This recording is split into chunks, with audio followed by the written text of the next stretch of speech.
नमस्कार, news India देख रहे हैं आप और आपके साथ मैं हूं मोनिका सिंह। तो आज है शनिवार और हर शनिवार रविवार हम लेकर आते हैं आपके लिए हेल्दी इंडिया, क्योंकि हमें है आपकी सेहत का ख्याल। आज हम बात करने वाले हैं एक ऐसी समस्या के बारे में जिसपे कई दफा सिम्टम्स भी देखने को नहीं मिलते। आज हम बात करने वाले हैं ग्लूकोमा के बारे में। तो ग्लूकोमा क्या होता है, इसके सिम्टम्स क्या है, इसका उपचार क्या है, इस पर भी डिस्कशन करेंगे। इसके साथ साथ अगर आपकी कुछ समस्याएं हैं आंखों से जुड़ी हुई, अगर आप कुछ भी जानना चाहते हैं अपनी आंखों की विजिबिलिटी से जुड़ा हुआ, या फिर ये जानना चाहते हैं कि कैसे आप अपनी आंखों को स्वस्थ रख सकते हैं, विजिबिलिटी को ज़्यादा दिन तक ठीक रख सकते हैं, तो इन तमाम सवालों का जवाब देने के लिए हमारे साथ एक्सपर्ट्स का एक पैनल भी जुड़ चुका है। उनसे भी चर्चा करेंगे। फोन लाइन्स हमारी खुली हुई हैं, आप फ़ोन करके जुड़ सकते हैं हमारे साथ और अपनी समस्याओं का समाधान पा सकते हैं। लेकिन इन सबसे पहले आपको एक रिपोर्ट हम दिखाते, देखिए।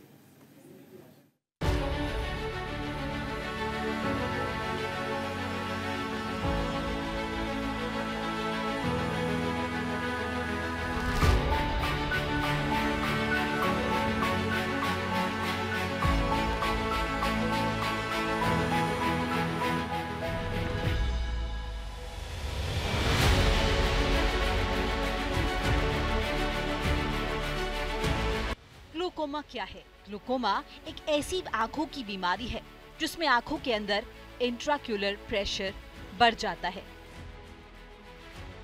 ये प्रेशर ऑप्टिक नर्व को नुकसान पहुंचाता है, जिससे धीरे धीरे दृष्टि क्षमता कम होने लगती है और इलाज न करने पर अंधापन हो सकता है। ग्लूकोमा होने की कई वजह हो सकती हैं, जैसे कि आंखों का बढ़ा हुआ प्रेशर। जब आंखों से निकलने वाला तरल पदार्थ सही तरीके से बाहर नहीं निकलता तो प्रेशर बढ़ जाता है। 40 साल से ज्यादा उम्र के लोगों में ग्लूकोमा का खतरा ज्यादा होता है। जेनेटिक फैक्टर भी इसके लिए रिस्पॉन्सिबल है। अगर परिवार में किसी को ग्लूकोमा हुआ है तो आपको हो सकता है। मधुमेह और हाई ब्लड प्रेशर की दोनों बीमारियां ग्लूकोमा के जोखिम को बढ़ा सकती हैं। आंखों की चोट, किसी भी तरह की चोट की वजह से आंखों का प्रेशर बढ़ सकता है। ग्लूकोमा के शुरुआती लक्षण अक्सर नजर नहीं आते, लेकिन जैसे जैसे ये बढ़ता है लक्षण दिखाई दे सकते हैं। धीरे धीरे दृष्टि कमजोर होना, आंखों में तेज दर्द, खासकर एंगल क्लोजर ग्लूकोमा में, सिर दर्द और मतली, रात में देखने में दिक्कत, पेरिफेरल विजन का धीरे धीरे कम होना, आंखों के सामने रंगीन छल्ले दिखाई देना। अगर इनमें से कोई भी लक्षण दिखे तो तुरंत आई स्पेशलिस्ट से संपर्क करें। ग्लूकोमा का पूरी तरह से इलाज मुमकिन नहीं, लेकिन इसे नियंत्रित किया जा सकता है। आई ड्रॉप्स की मदद से आंखों के प्रेशर को कम करने में मदद मिलती है। लेजर थेरेपी की मदद से आंखों के तरल पदार्थ के प्रवाह को सही किया जाता है। अगर दवा लेजर थेरेपी से राहत न मिले तो डॉक्टर ऑपरेशन कर सकते हैं, जैसे ट्राबेक्युलेक्टॉमी। अगर समय रहते ग्लूकोमा का पता चल जाए तो इसे कंट्रोल किया जा सकता है और अंधेपन से बचा जा सकता है। ग्लूकोमा से बचने के लिए इन बातों का ख्याल रखें।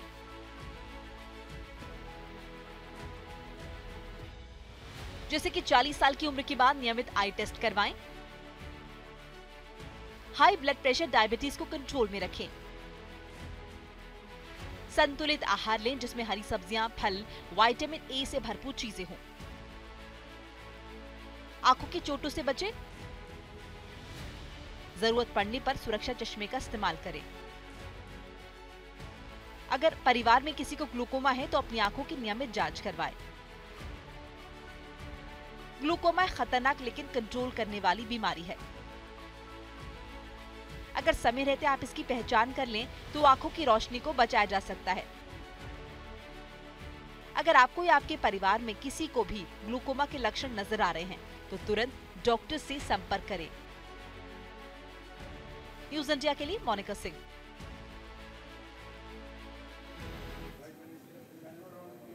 तो चर्चा हम करेंगे ग्लूकोमा के ऊपर और साथ साथ अगर आपकी कुछ और भी समस्या आंखों से जुड़ी हुई तो आप पूछ सकते हैं। फोन लाइन्स हमारी खुली हुई हैं। तारुफ करा देती हूँ, गेस्ट हमारे साथ जुड़ चुके हैं। हमारे साथ डॉक्टर उमेश बरेजा जुड़े हैं, सीनियर कंसल्टेंट। आपका बहुत बहुत स्वागत मैं करना चाहूँगी। हमारे साथ डॉक्टर अनीता भी जुड़ी हैं, सीनियर डॉक्टर हैं, आपका भी बहुत बहुत स्वागत मैं करना चाहूँगी डॉक्टर अनीता। तो शुरुआत डॉक्टर बरेजा के साथ कर लेते। डॉक्टर बरेजा, ग्लूकोमा का हम जिक्र कर रहे हैं, आप किस तरह से इसको डिफाइन करेंगे सर? एक्चुअली ग्लूकोमा का बेसिक मतलब होता है काला मोतिया। अब लोगों को ये क्लियर होना चाहिए कि काला मोतिया क्या होता है और सफ़ेद मोतिया क्या होता है। मोस्ट ऑफ द टाइम्स जो हम सर्जरी बोलते हैं वो सफ़ेद मोतिया या कैटरेक्ट की होती है। इसमें आँख के आगे के हिस्से का जो लेंस होता है वो धुंधला पड़ जाता है उम्र के हिसाब से, तो उसको आप निकाल के और लेंस डाल देते हैं। ये तो हो गया सफ़ेद मोतिया। इसको डिटेक्ट करना इजी होता है क्योंकि पेशेंट के आईसाइट में धुंधलाहट आ जाती है या चश्मे का नंबर जल्दी जल्दी चेंज होने लगता है। ग्लूकोमा या काला मोतिया वो ज़्यादा डेंजरस होता है क्योंकि इनिशियल स्टेजेस में पेशेंट को पता नहीं लगता है। इसमें आँख का प्रेशर हाई हो जाता है और पीछे की ऑप्टिक नर्व जो है वो धीरे धीरे डैमेज हो जाती है। जब तक आईसाइट इफ़ेक्ट होती है तब तक काफ़ी लेट हो चुका होता है।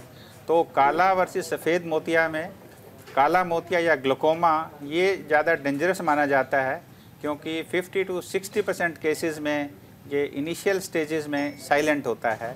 बाकी केसेस में या तो कुछ पेन हो सकता है या रेडनेस आँखों की हो सकती है या फिर पेशेंट को अगर ज़्यादा ही प्रेशर हाई हो जाए तो वोमिटिंग और एक्सेसिव पेन होने का चांस होता है।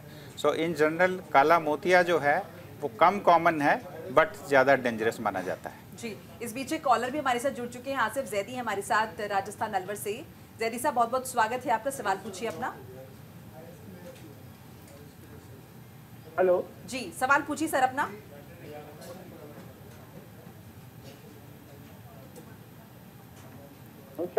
मेरी लेफ्ट आईज में आगे आंखों में धब्बे से आगे है और मुझे उसमें एक आंख से जो है दिखना कम हो गया है।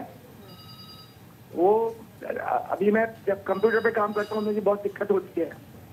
जी, डॉक्टर अनीता। हाँ, सो पहले तो मैं पूछना चाहूँगी कि आपकी एज क्या है? कम दिखना, एक आंख से कम दिखने के बहुत सारे कारण हो सकते हैं। एज बता दीजिए अपनी एक बार पहले आप। मेरा 65 एज है।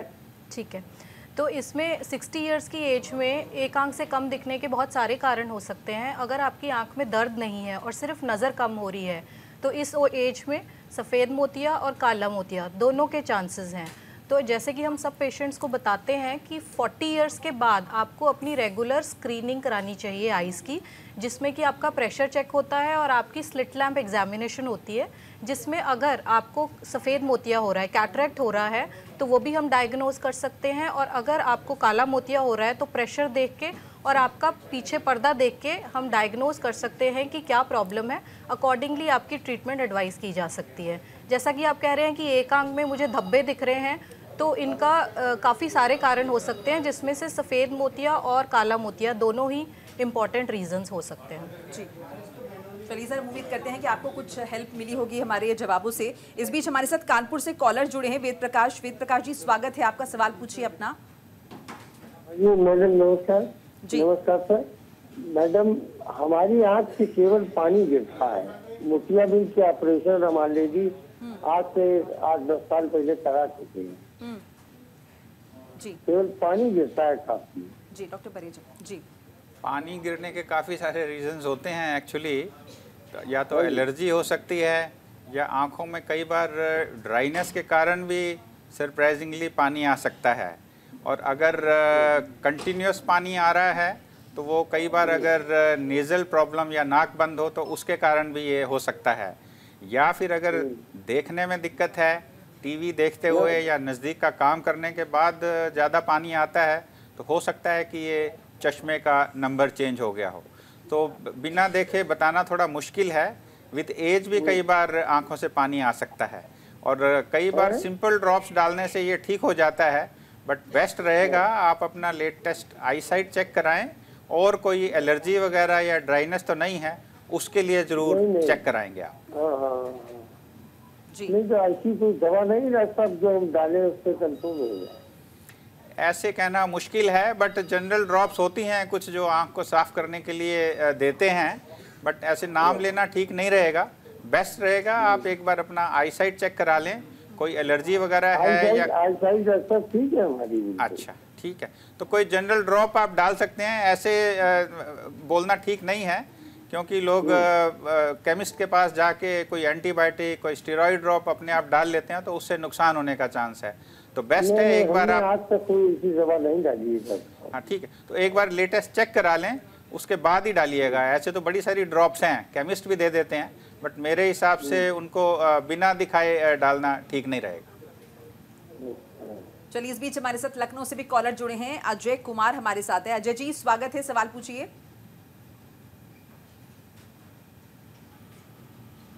हेलो जी।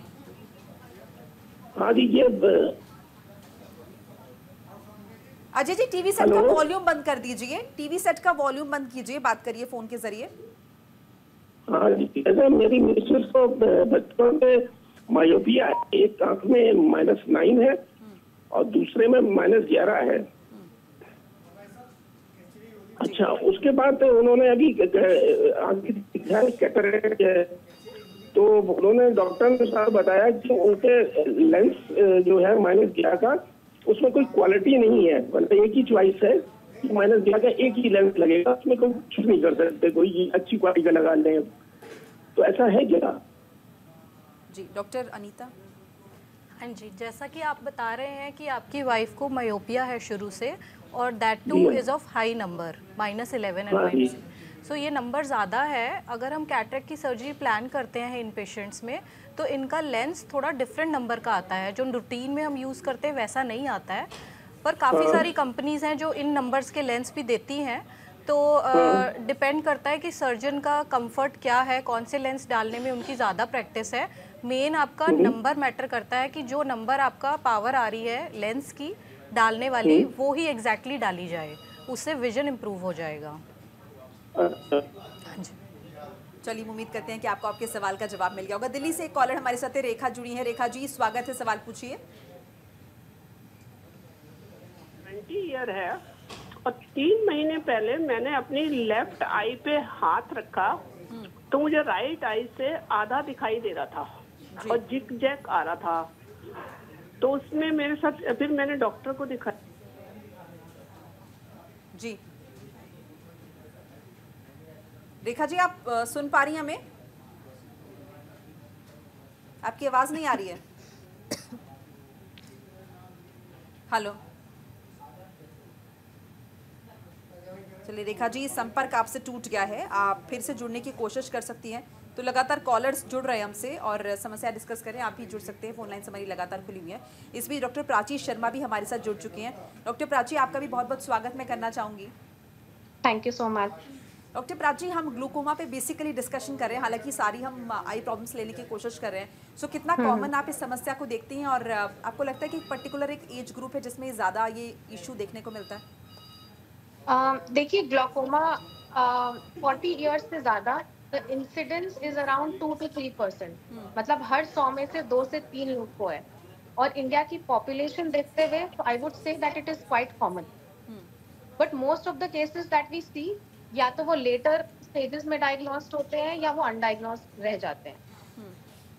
तो मेरे हिसाब से early diagnosis and awareness to glaucoma is very very important, because incidence काफी कॉमन है। अगर 100 में से 3 या 4 लोगों को है एंड ये प्रिवेंटेबल कॉज ऑफ ब्लाइंडनेस है, तो आई थिंक इसको बहुत ज्यादा इंपॉर्टेंस देनी चाहिए। जी, इस बीच हमारे साथ एक कॉलर जुड़े हैं, हमारे साथ जितेंद्र जुड़े हैं जिंद हरियाणा से। बहुत बहुत स्वागत है सर आपका, सवाल पूछिए अपना। मैम, मेरी माताजी की एज 58 ईयर है, उनका इस दिसंबर में मैम दोनों आंखों का सफेद मोतिया का ऑपरेशन हुआ है जी। तो मैम एक आंख तो ठीक है, जो दूसरी आंख है ना मैम, उसमें ना दर्द रहता है मैम ऑपरेशन होने के बावजूद, और ना लाली है ना सोजिश है, कुछ नहीं है मैम, लेकिन दर्द रहता है। डॉक्टर को दिखाया तो उन्होंने बोला कि पहले आपकी बिल्कुल भी मतलब दिखाई नहीं देता था, अब जो लेंस डला है उसकी वजह से ना ये नसें एक्टिव हो गई आंख की, तो इस वजह से दर्द है मैम। क्या रीजन है इसका? जी, डॉक्टर उमेश। दर्द का रीज़न अगर तो आँख का सबसे इम्पोर्टेंट चीज़ ये है कि आँख का प्रेशर चेक होना चाहिए। अगर आँख का प्रेशर ठीक है तो कोई ऐसी घबराने की बात नहीं है। कई बार सर्जरी के बाद आँखों में ड्राइनेस हो जाती है, उस कारण भी दर्द हो सकता है। तो अगर रेडनेस नहीं है, और आईसाइट रीजनेबली ठीक है और आँख का प्रेशर ठीक है तो कोई घबराने की बात नहीं है। कुछ ड्रॉप्स दे के मेरा ख्याल सेटल कर जाएगा ये, बट ये सर ड्रॉप डाल रहे हैं सर ड्रॉप। आँख का प्रेशर ठीक है क्या? हाँ जी, प्रेशर भी ठीक है, उन्होंने चेक किया है, आँख का प्रेशर भी ठीक है और विजिबिलिटी भी ठीक है। ठीक है, तो अच्छी बात है। एक बार एक चीज़ और कर लीजिएगा कि ये साइनस वगैरह चेक कराएंगे, कोई नाक की प्रॉब्लम तो नहीं है, क्योंकि अगर नाक का कंजेशन हो, साइनस की प्रॉब्लम हो तो उस कारण भी पेन हो सकता है। तो ये सर वो तो फिर दोनों आंखों में होता पेन है? नहीं, वो एक साइड भी हो सकता है। ठीक है, अगर आप अपने उनसे पूछ लें, जरूरत हो तो किसी ENT वाले को दिखाएंगे, क्योंकि नाक की अगर एक तरफ प्रॉब्लम हो तो उस तरफ ये पेन ज़्यादा हो सकता है। ठीक है, ठीक है सर, थैंक यू। अगले कॉलर हमारे साथ सहारनपुर से जुड़े हैं, अशोक जुड़े हैं। अशोक जी स्वागत है, सवाल पूछिए सर अपना। हेलो जी, सवाल पूछिए सर। नमस्कार सर। सर मेरी उम्र 75 साल है, 75। एक आंख राइट आंख जो है मेरी बन चुकी है। जी हेलो जी जी, सुन रहे हैं आपको, बोलिए। बाईं आंख से मुझे अब धुंधला दिखाई देता है, ऊपर नीचे नजर जाती है, डबल दिखता है। इसमें क्या करना चाहिए? मैं काम बिंग गिर रहा हूँ वैसे। जैसा कि आपने बताया कि मेरी एक आंख का ऑपरेशन हो चुका है, दूसरी आंख का अभी होने वाला है। दूसरी आंख का नहीं हुआ है अभी ऑपरेशन? नहीं हुआ है जी।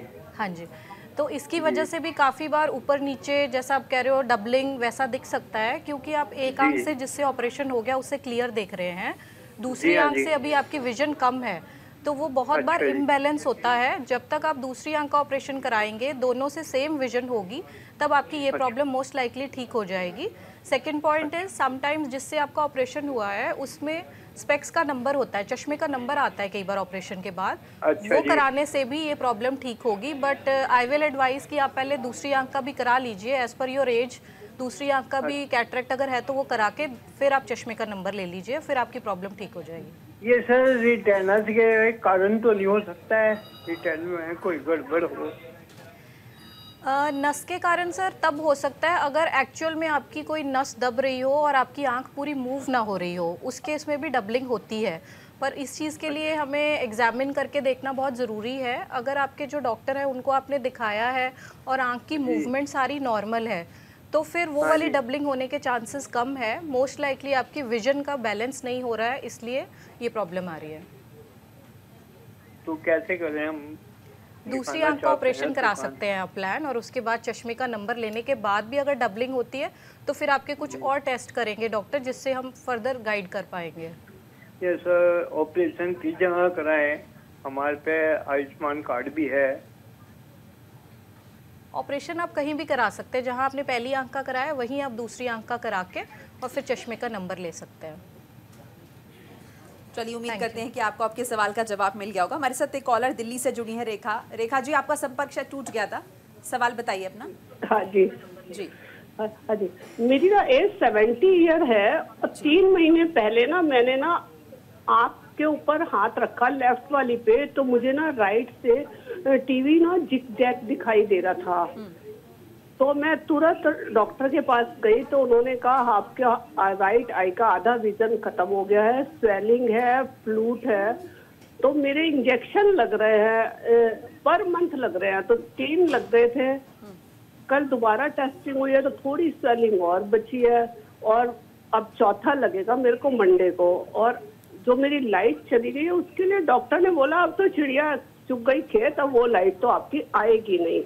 ना मेरे को बीपी है ना शुगर है ना। तो क्या ये 3-4 इंजेक्शन के बाद दोबारा भी जरूरत पड़ सकती है? बाकी राइट से मुझे आधे से ही दिखाई देता है। जी, डॉक्टर प्राची। जी रेखा जी, ये जो सूजन है ये आपको कितने महीने से है? मुझे मालूम नहीं था, मैं तो मुझे 3-4 महीने पहले लेफ्ट आई पे हाथ रखा तब पता लगा कि राइट से दिखाई नहीं दे रहा, तब टेस्टिंग हुई है मेरी। मुझे जो आपकी हिस्ट्री से लग रहा है कि ये उम्र की वजह से आपके पर्दे में सूजन आई है, जिसको AMD भी बोलते हैं, age related macular degeneration. And इसमें जो जब तक सूजन रहती है तो आपको इंजेक्शन लगाना पड़ेगा। जी, चौथा हो सकता है लगने 3 जा रहा है मेरे को। इंजेक्शन में सूजन फटक जाए, हो सकता है 3 और इंजेक्शन की जरूरत पड़े, बट अभी वो चौथे के ओसीटी लिए से ही बोला है। पता चलेगा कि अभी हाँ जी। सूजन है और इंजेक्शन की जरूरत है। और जैसा अच्छा। आपके डॉक्टर ने बोला कि जो रेटिना के सेल्स या आंख के पर्दे के सेल्स हैं जो हाँ मर जी। जाते हैं, इनको वापस लाना मुमकिन नहीं है, लेकिन इंजेक्शन से जो फर्दर डैमेज है हम वो प्रिवेंट कर सकते हैं। तो मेरे को ठीक रहेगा, लगवाती रहूं जब तक डॉक्टर बोलते रहे? जी जी, जब तक पर्दे में सूजन है तब तक आपको इंजेक्शन की जरूरत है, ताकि वो और बढ़े ना। अच्छा, दोबारा तो नहीं रिपीट होगा एक बार अब 4 लगने के बाद? आपको रेगुलर फॉलोअप में रहना पड़ेगा, ताकि जब पहले ही सूजन आए तो हम उसको डायग्नोस करके ट्रीट कर सकते। ठीक है जी। पर आप निश्चिंत नहीं रह सकते कि अब 4 इंजेक्शन लग गए तो और इंजेक्शन की नहीं जरूरत नहीं होगा, मतलब फ्यूचर के लिए प्रॉब्लम आई गई। जरूरी नहीं है, हो सकता है कि 4 इंजेक्शन से ही ठीक हो जाए। ठीक है। एंड आई होप कि ऐसा हो आपके साथ, बट आप रेगुलर फॉलो अप में रहेंगे। ठीक है, थैंक यू। ओके, चलिए रेखा जी, उम्मीद करते हैं कि आपको आपके सवाल का जवाब मिल गया होगा। अभय शिंदे हमारे साथ जुड़े हैं। अभय जी, बहुत बहुत स्वागत है, सवाल पूछिए अपना। जी अभय जी, सवाल पूछिए अपना। मैम, मैं टॉरिक लेंसेज यूज कर रहा हूँ पिछले 10-15 सालों से। तो अभी फिलहाल मुझे नियर साइड में फोकस करने में मुझे इश्यू हो रहा, मतलब नजदीक का मुझे दिखता नहीं है क्लियरली।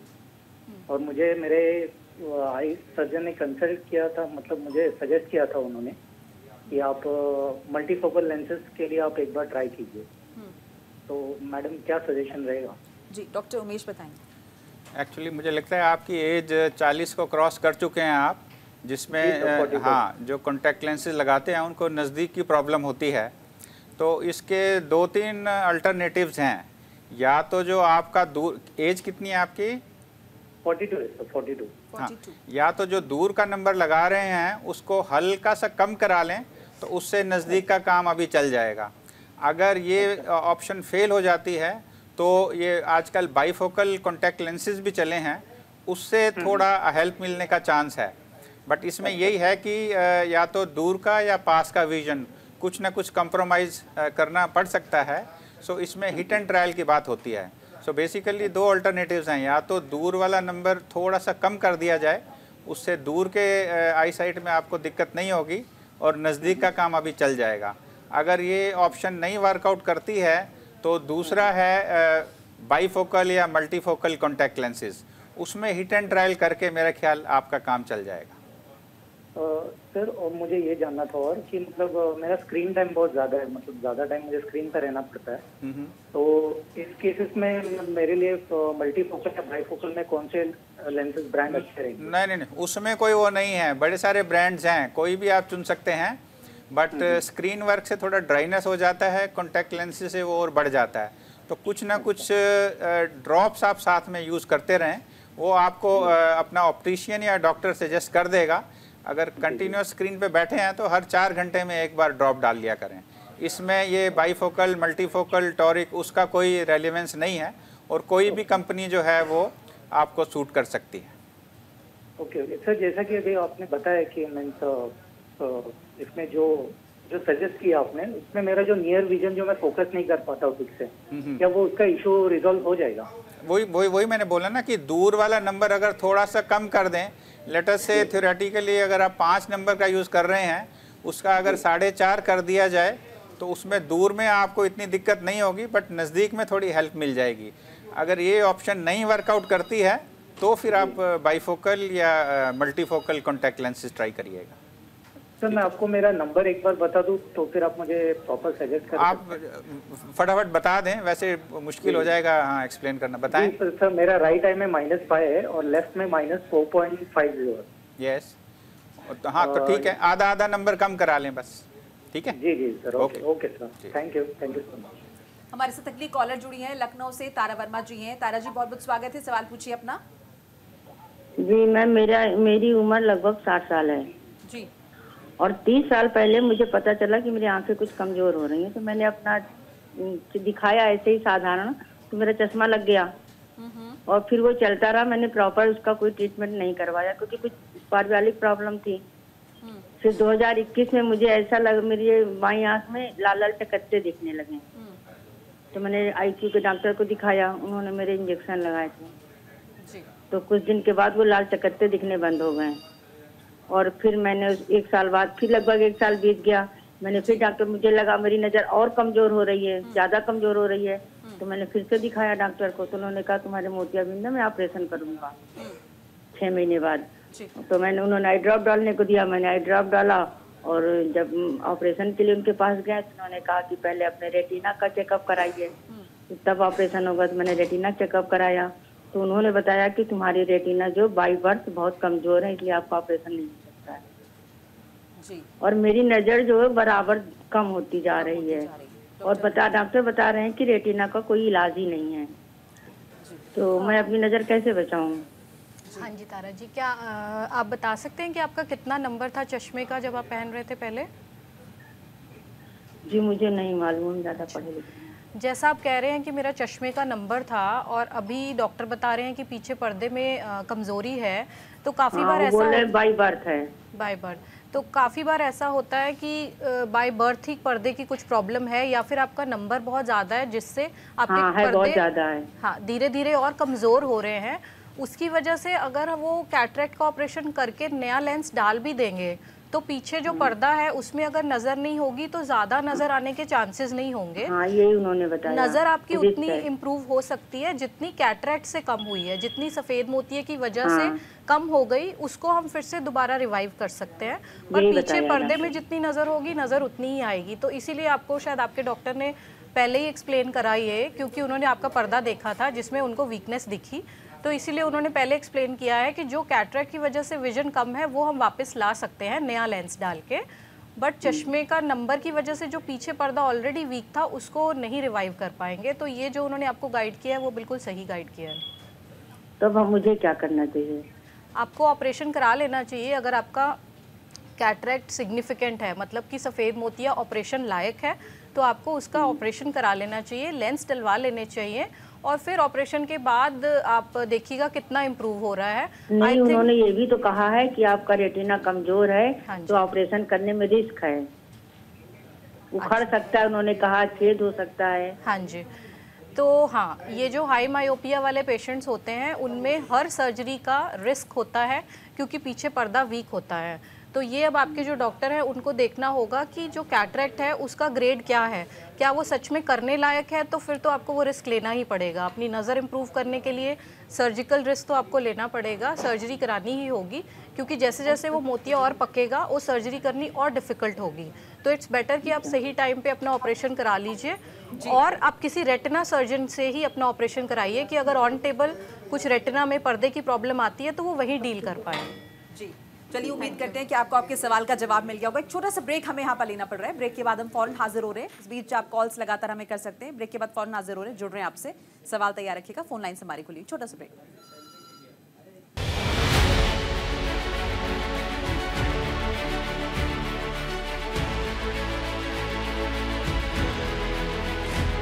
ब्रेक के बाद स्वागत है आप सभी का। चर्चा हम ग्लूकोमा पे कर रहे हैं और साथ साथ आंखों से जुड़ी तमाम समस्याओं पर भी बात कर रहे हैं। तमाम एक्सपर्ट भी हमारे साथ लगातार बने हुए हैं। इस बीच एक कॉलर है हमारे साथ पुणे से, अमित जुड़े हैं। अमित जी बहुत बहुत स्वागत है आपका, सवाल पूछिए।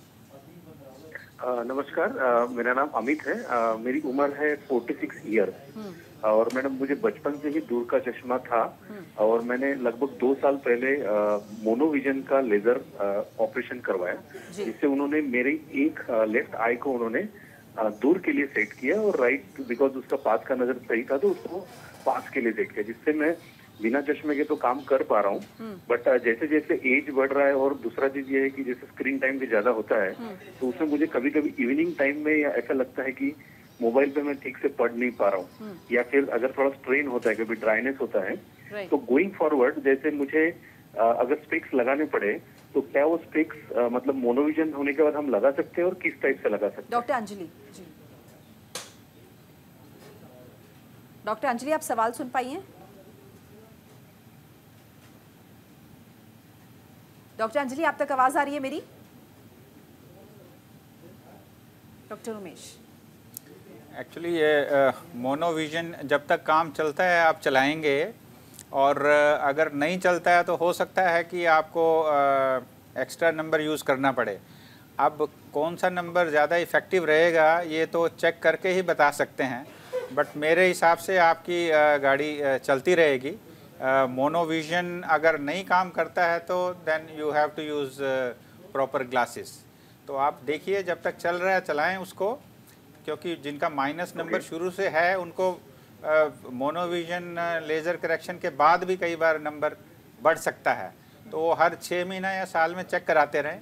अगर नई बात बनती है तो फिर किसी तरह का नंबर ही यूज़ करना पड़ेगा।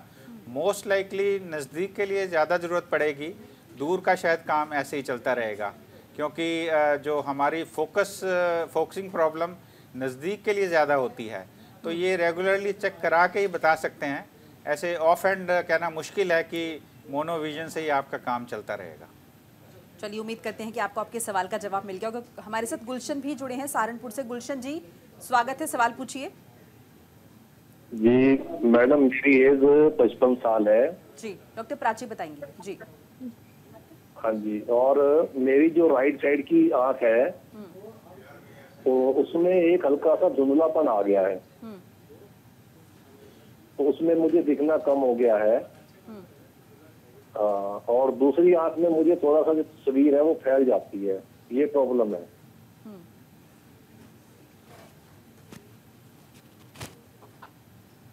जी, 55 साल में काफी लोगों को मोतिया बनना स्टार्ट होता है या बन चुका होता है, और मुझे लगता है कि सबसे कॉमन कॉज है और जो आपसे रिलेट कर रहा है वो सफेद मोतिया का है। तो आप एक बार चेकअप कराएं एंड अगर मोतिया हो तो उसकी सर्जरी करवा लें। चलिए, उम्मीद करते हैं कि आपको आपके सवाल का जवाब मिल गया होगा। डॉक्टर प्राची, से पहले अवेयरनेस की भी बात कर रही थी कि कहीं ना कहीं अवेयरनेस की कमी लोगों में देखी जाती है। सो क्या लगता है आपको, क्या मिसिंग है जो लोगों को नहीं पता और पता होना चाहिए? अभी हम जब बात कर रहे हैं तो वर्ल्ड ग्लोकोमा अवेयरनेस वीक चल रहा है, that is 9 to 15th of March। Right, absolutely. So it is perfect time to talk about it. तो हमें क्या नहीं पता है, काफी लोगों को ये लगता है कि अगर हम काला पानी बोल रहे हैं तो आंख में दर्द होना चाहिए, पानी आना चाहिए, लाल होना चाहिए, तो वो काला पानी है। तो वो एक टाइप ऑफ ग्लोकोमा है, that is angle closure glaucoma. जबकि जो ओपन एंगल ग्लोकोमा होता है जो कि मोर कॉमन है, उसमें कोई पेन, रेडनेस, वाटरिंग कुछ भी नहीं होता है। तो it is a silent disease and the only way we can tackle it is by screening. तो एवरीबडी जो 40 साल से ऊपर के हैं उनको एक yearly ophthalmological checkup, complete ophthalmological checkup कराना चाहिए एक आई डॉक्टर से, जिससे आंख का प्रेशर चेक होगा, स्लिट लैंप एग्जामिनेशन होगा, फंडस एग्जामिनेशन होगा, जो डिस्क एग्जामिनेशन है वो होगा, एंड हम उससे जल्दी डिटेक्ट कर सकते हैं ग्लोकोमा। तो जो प्रोग्रेशन है उसको डिले कर सकते हैं। जी डॉक्टर अनीता, एंड अगर आपको फैमिली हिस्ट्री है, जी please complete it, please carry on. If you have a positive family history तो आप 40 इयर्स से पहले भी एग्जामिनेशन करा सकते हैं। जी डॉक्टर अनीता, इस बीच एक सवाल मेरे पास और आया। कई बार लोग कहते हैं कि आंख फड़कती है। सो आंख फड़कना भी क्या कोई आंख की प्रॉब्लम है या किसी वीकनेस की तरफ इशारा करती है? आंख फड़कना मोस्ट ऑफ द टाइम आंख की ड्राइनेस की वजह से होता है।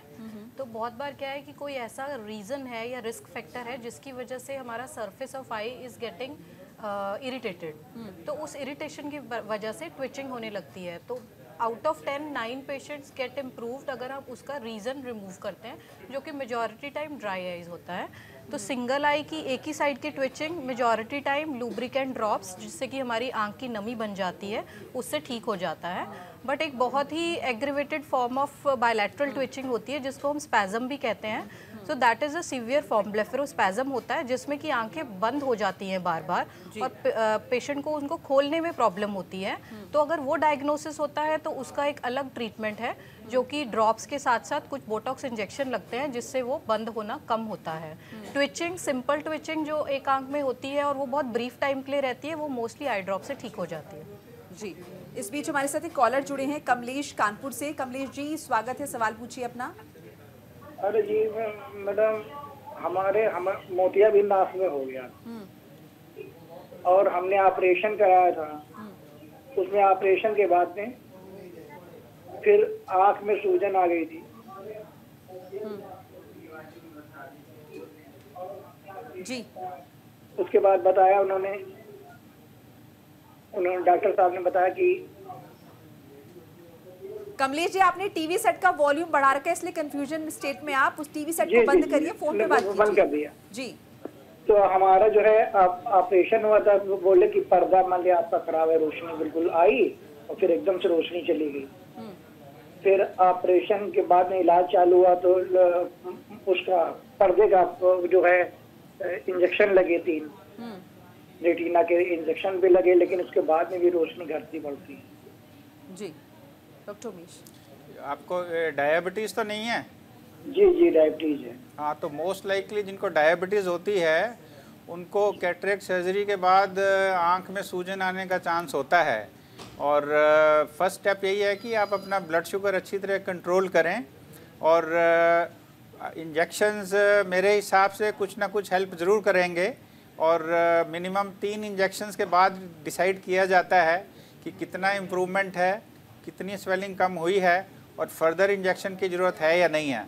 तो मोस्ट लाइकली कैटरेक्ट सर्जरी के बाद जो स्वेलिंग आपकी हुई है वो डायबिटीज़ से लिंक्ड है, तो उस पर ज़रूर ध्यान रखिएगा।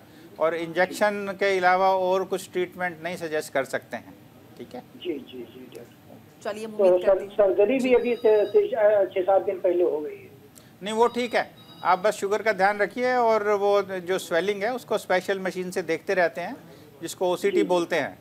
कि कल परसों से 2 दिन से रोशनी और ज़्यादा कम पड़ी। नहीं भैया, ऐसे तो मैं नहीं बता सकता हूँ, आप अपने डॉक्टर को दिखाइएगा। मेरे को तो यही लगता है कि एक्चुअली कैटरेक्ट सर्जरी के बाद वैसे भी कई लोगों को स्वेलिंग हो जाती है। जिनको शुगर हो उनको चांसेस ज़्यादा होते हैं, तो आप शुगर का ध्यान रखें और एक बार दोबारा चेक कराएंगे जल्दी से जल्दी। ठीक है जी, कल जाएंगे कल जी।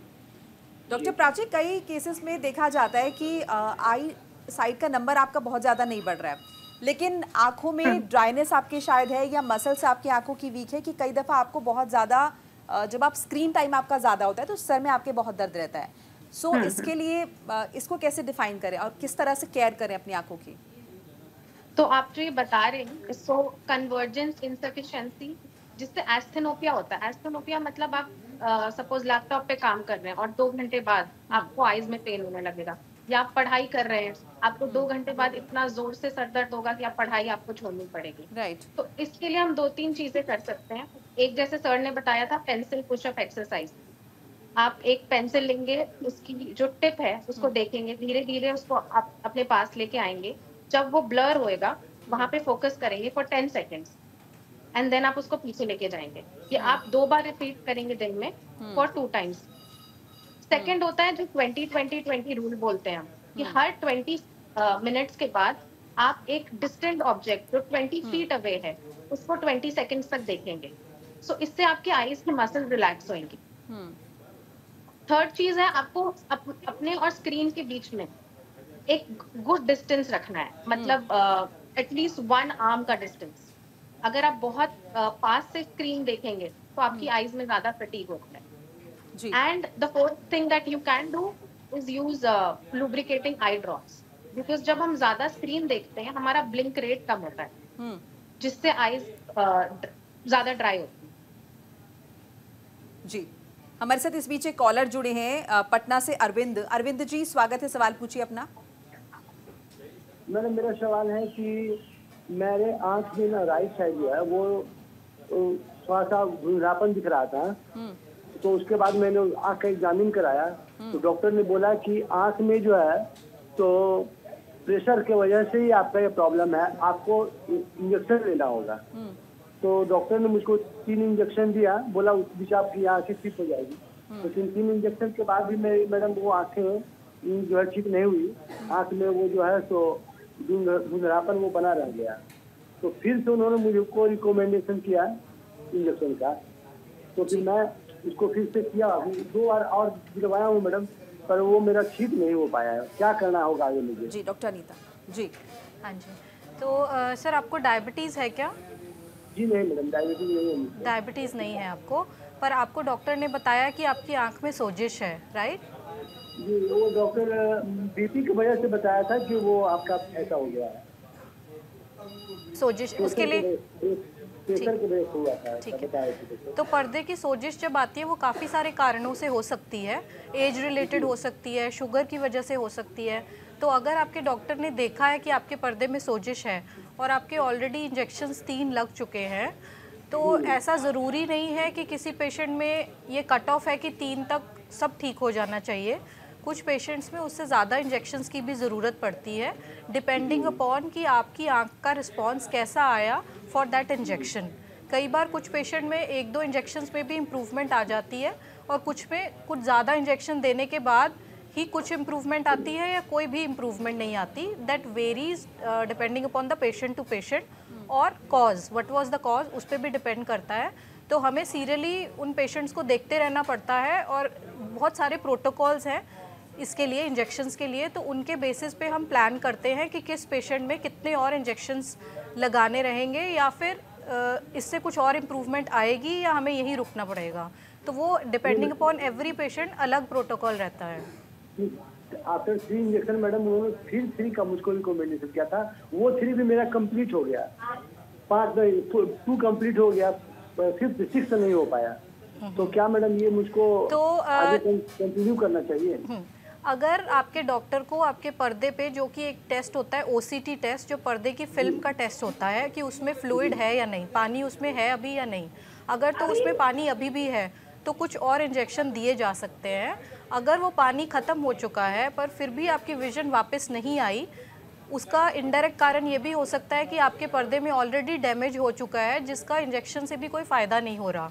तो ये आपके डॉक्टर को डिसाइड करना होगा देखने के बाद कि क्या वो फ्लूइड है और जिसके लिए हम इंजेक्शन दें, या फिर वो नहीं है फिर भी विजन इम्प्रूव नहीं हो रही, तो then he can explain after seeing your test. चलिए, हम उम्मीद करते हैं कि आपको आपके सवाल का जवाब मिल गया होगा। पटना से एक और कॉलर हमारे साथ जुड़ी है, आराध्या। आराध्या जी, स्वागत है, सवाल पूछिए अपना। मैम, मुझे पूछना था कि मेरी एज 24 है और मुझे 7 से 8 क्लास से चश्मा लग गया था। 12-13 साल हो गए और अभी भी मेरा विजन स्टेबल नहीं है। डॉक्टर प्राची, आपकी उम्र क्या है? 24 साल जी। तो आपका चश्मे का नंबर हर साल कितना बढ़ता है? मैम, अब मेरा नंबर 6 है। और पहले कितना था? 2 साल पहले? 2 साल तो याद नहीं है। तो अब देखिए, यूजुअली क्या होता है, 21 या 22 साल के बाद नंबर बढ़ना रुक जाता है। तो आपका 21 या 22 साल के बाद भी चश्मे का नंबर बढ़ा है? हाँ जी मैम, बढ़िया है। ठीक है, और आपने आई की चेकअप कराई है? हाँ जी, कराई। अभी लेफ्ट साइड से राइट आई में आपको कुछ पॉइंट और बढ़ गया। कितना पॉइंट? कुछ पॉइंट बढ़ गया है लेफ्ट साइड से राइट आई का। ठीक है, तो इसमें हम, ये आपकी आंख की बनावट है जो धीरे धीरे बढ़ रही है, इसको हम प्रिवेंट नहीं कर सकते बढ़ने से, पर हम ये कर सकते हैं कि हर 6 महीने में या साल भर में आंख की चेकअप कराएंगे, चश्मे का चेकअप कराएंगे और पर्दे का चेकअप कराएंगे। आपको इससे और कोई समस्या हो रही है? मैम, इसमें मतलब थोड़ा कभी खुजली हो जाती है, दर्द हो जाता है, सर में दर्द रहता है। ठीक है, और चश्मे का चेकअप कब कराया था आपने? मैम, अभी 2 महीने पहले कराया था। ठीक है, तो आप अगले 6 महीने में, 6 महीने के बाद एक बार और चेकअप कराएंगे और पर्दे का चेकअप कराएंगे। और अगर अचानक से आपको धुंधला दिखने लगता है या ऐसा लगता है कि आंख के सामने पर्दा गिर रहा हो, तो आप तुरंत अपने डॉक्टर के पास जाएंगे। मैम, क्या लेजर भी हो सकता है? हाँ, लेकिन लेजर या जो रिफ्रैक्टिव सर्जरी है उसके लिए आपके आंख का पावर स्टेबल होना चाहिए फॉर एटलीस्ट 1 ईयर, क्योंकि अगर हम सर्जरी कर भी दें और आपकी आंख का पावर बढ़ जाए फिर भी आपको चश्मा लगाना पड़ेगा। तो वी विल वेट जब तक आपकी आंख का चश्मा स्टेबल हो, तभी रिफ्रैक्टिव सर्जरी के सजेशन दूंगी मैं। तो पहले नंबर स्टेबल के लिए ड्रॉप डालनी पड़ेगी। जो आपकी उम्र है उसमें ड्रॉप्स काम नहीं करेंगे। और डॉक्टर ने मसल्स वीक की बताई थी आइस की। हाँ, तो मसल्स वीक के लिए जो मैंने आपको कन्वर्जेंस एक्सरसाइज बताई थी वो करनी पड़ेगी आपको। जो आपको डॉक्टर ने भी पेन की एक्सरसाइज बताई होगी। जी, एक्सरसाइज तो नहीं बताई है। अच्छा, तो मैं दोबारा बता देती हूँ। आप एक पेन लेंगे, उसकी जो नोक है उसको देखेंगे, दूर से पास लेंगे आएंगे, और जहाँ पे आपको ब्लर होता है वहाँ पे आप 10 सेकंड पकड़ के रखेंगे और उसके बाद धीरे से पीछे करेंगे। इससे आपको आईज की मसल स्ट्रॉन्ग होगी। और ये दिन में 2 बार करना है आपको, और हर सेशन में 2-2 बार करना है, 10-10 सेकेंड्स। चलिए, उम्मीद करते हैं कि आपको आपके सवाल का जवाब मिल गया होगा। दीपक हमारे साथ जुड़े हैं पंजाब से। दीपक जी, सवाल पूछ लीजिए अपना फटाफट। जी, हेलो जी जी, सवाल पूछिए सर। हाँ जी मैम, ये ना मेरी आँख है लेफ्ट साइड वाली जी, वो ना ये उसमें रोशनी कम है। मेरे को पता नहीं था कि जब मेरी ये पुलिस में सिलेक्शन हुई ना, मेरे को तब पता लगा कि एक आँख की रोशनी कम है। हाँ, तो अब उसकी मेरे ख्याल आँख के बारे कुछ हो सकता है कि नहीं हो सकता के बारे में? जी, आपकी उम्र कितनी है? मेरी वैसे तो अब होगी 62। तो मैंने उसके बाद लगाई कि ये है, मेरे को 20 साल की एज में पता चला कि आपकी आँख ना ये कमजोर है। कितनी साल की उम्र में? 30 या 20? मेरी है इस समय है 62 ईयर। नहीं, कब पता लगा था पहली बार की नजर कमजोर है? मेरे को जब पता लगा उस समय मेरी एज थी 20 साल। 20 साल में तो देखिए, ये मोस्ट लाइकली प्रॉब्लम आपकी अर्ली चाइल्डहुड या बर्थ से ही है। वो उसका पता 20 साल की उम्र में लगा है। तो हाँ, तो आँख आपकी लेजी है बेसिकली। पुलिस में सिलेक्शन हो गई थी तब मेरे को, जब मेरा मेडिकल हुआ ना तब मेरे को पता लगा। हाँ, तो आँख आपकी लेजी है बेसिकली। तो अनफॉर्चुनेटली जितना मैक्सिमम नंबर से इम्प्रूव हो सकता है उतना ही आएगा, उससे ज़्यादा नहीं आएगा। तो ये बचपन से ही कमज़ोर है। तो इसके लिए और कोई ऐसी ड्रामेटिक ट्रीटमेंट नहीं सजेस्ट कर सकते हैं। इसको आप ऐसे ही चलने देंगे। मैक्सिमम नंबर करेक्ट करके जो आई साइट आ जाए उसी से ही आपका काम चलता रहेगा। ठीक है? ठीक है। एक मेरी अपनी जो राइट साइड है उसमें ठीक है, जो ये वाली साइड है ना इसमें कम दिखाई देता है। भाई, अगर ये उम्र के पहले 10 साल में पकड़ा जाए तो कुछ ना कुछ कर सकते हैं, बट 15-20 साल की एज पे अगर डिटेक्ट हो तो उसमें इम्प्रूवमेंट के चांसेस कम होते हैं। बट फिर भी जो नंबर दे के थोड़ा बहुत आपको इससे दिखता है उतना दिखता रहेगा। और बाकी ये ब्लड शुगर, ब्लड प्रेशर, इन चीज़ों पे ध्यान रखें और साल में एक बार चेक कराते रहें आइस। ठीक है? ठीक है, बाकी कोई बीपी शुगर नहीं है मेरे को। ओके, ठीक है, गुड, अच्छा, okay, thank you sir, thank जी। इस बीच हमारे साथ नोएडा से भी कॉलर जुड़े हैं, रवि वर्मा। रवि जी, बहुत बहुत स्वागत है। सवाल पूछिए सर अपना। हाँ सर, ऐसा है कि मेरी लेफ्ट आई में ईआरएन डिटेक्ट हुआ है और ईआरएन के बाद मुझे कहा गया कि कैटरेक्ट भी है, थोड़ा सा आप कैटरेक्ट का पहले करवा लें, हो सकता है ईआरएन में आपकी आई साइज में इम्प्रूव हो जाए लेफ्ट आई में। तो मैंने कैटरेक्ट का करवाया दिसंबर 23 में। करवाने के बाद 2 दिन मेरी आई इतनी जबरदस्त हो गई कि आई कांट एक्सप्लेन, और अचानक जब सुबह उठा 2 दिन के बाद तो वापस उसी लेवल पे आ गई।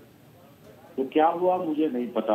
और उसके बाद तो ट्रीटमेंट चल ही रहा है लेकिन कोई इम्प्रूवमेंट नहीं हुई और आंखों में कोई नंबर भी सही फिट नहीं हो पा रहा। Hello doctor. हाँ जी, आपने जैसे कि बताया कि आपका ऑपरेशन हुआ और उससे पहले आपका डायग्नोज हुआ था कि ईआरएम भी है और कैटरेक्ट भी है। काफ़ी सर्जन्स का ये डिसाइड करने का डिफरेंट रहता है कि क्या उस ईआरएम और कैटरेक्ट की सर्जरी इकट्ठे की जाए या फिर पहले कैटरेक्ट की सर्जरी की जाए फिर ईआरएम को देखा जाए। तो आपके केस में सेकंड ऑप्शन ली गई जिसमें कैटरेक्ट पहले किया गया और फिर ईआरएम को देखने के लिए कि कैटरेक्ट होते हुए हमें ज़्यादा पर्दा दिखता नहीं है, तो कैटरेक्ट करने के बाद पर्दा अच्छे से दिखता है तो उसका अप्रोप्रिएट ट्रीटमेंट भी अच्छे से एडवाइस हो सकती है। तो इसीलिए जब आपका कैटरेक्ट हो गया तो अभी ईआरएम के बारे में देखा जाएगा कि उसका क्या करना है।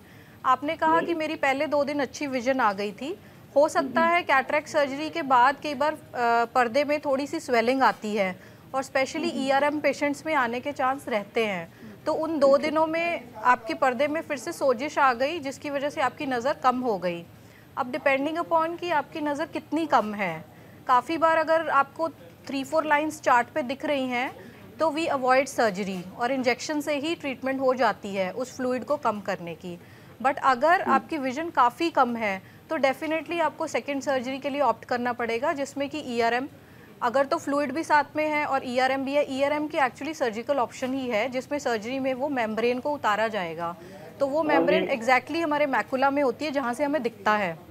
तो अभी आपके डॉक्टर देख के डिसाइड करेंगे कि उनका अभी फर्दर ट्रीटमेंट प्रोटोकॉल क्या रहेगा। सिंपली उन्होंने ऐसा कहा कि ERM हल्का सा नॉमिनल बढ़ा है, तो उससे अभी सर्जरी के लायक नहीं है, हम इसे अवॉइड कर सकते हैं। तो आपकी विजन कितनी है पोस्ट सर्जरी, क्या आप बता पाएंगे? कितनी लाइन पढ़ पाए थे आप? लाइन 3-4 लाइन तो पढ़ दी थी मैंने। ठीक है, तो रेटिना सर्जरी थोड़ी मेजर सर्जरी होती है, it's not simple as cataract surgery. तो अगर आपकी 4 लाइन देख पा रहे थे आप, तो मे बी आपके डॉक्टर अभी आई ड्रॉप्स एडवाइस करेंगे या फिर इंजेक्शन एडवाइस करेंगे, और उसके बेसिस पे अगर रिकवरी होती है तो बहुत ही अच्छा है।